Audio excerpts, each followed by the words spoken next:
my name is Delancey Gustin, and I am with the Immigration and Integration Program of the German Marshall Fund of the United States.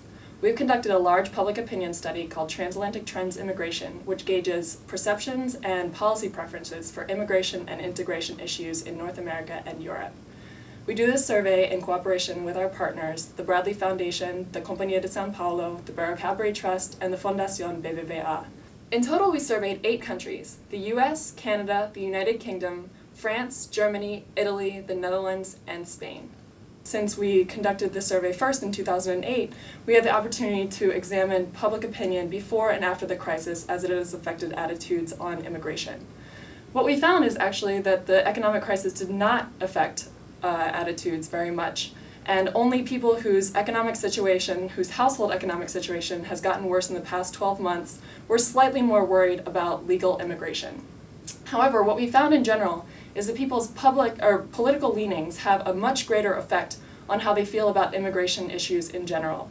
People on the right and people who are Republican in the United States tend to view immigration as more of a problem, where people on the left and people who are Democrats or independents tend to view immigration as more of an opportunity.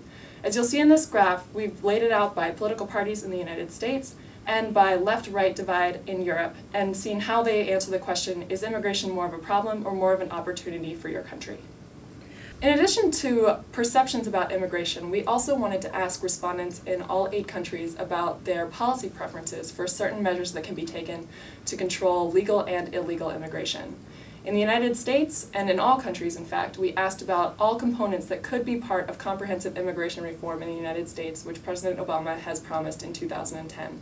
This includes legalization of illegal immigrants, employer sanctions on employers who hire illegal immigrants, expansion of temporary worker programs, and ways to reduce illegal immigration to the country to prevent another situation like we have now.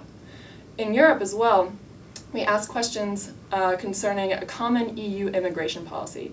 As Europe strives to streamline its immigration policy and to make policy decisions at the EU level, we asked respondents in Europe whether they would like decisions to be made on the national, EU, or local level. In this graph, you'll see that on continental Europe, it seems that people are very much in favor of having the EU make decisions on immigration policy, whereas in the UK, respondents are skeptical and would prefer that immigration policy decisions be made at the national level. Among other issues that we asked about in Transatlantic Trends Immigration is also how people feel that their government is currently doing on managing immigration. We asked people whether their government is doing a good job or a poor job at managing immigration currently. And what we see in this graph is that countries are very divided on how they feel their governments are doing on immigration policy.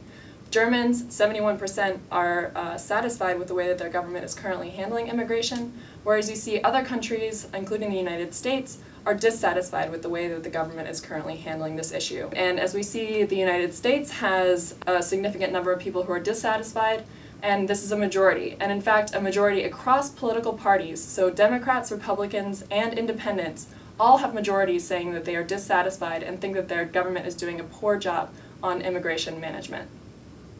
Of course, in addition to these issues, we also asked a number of different questions about other policy preferences and perceptions about immigration and integration issues in Transatlantic Trends Immigration 2009.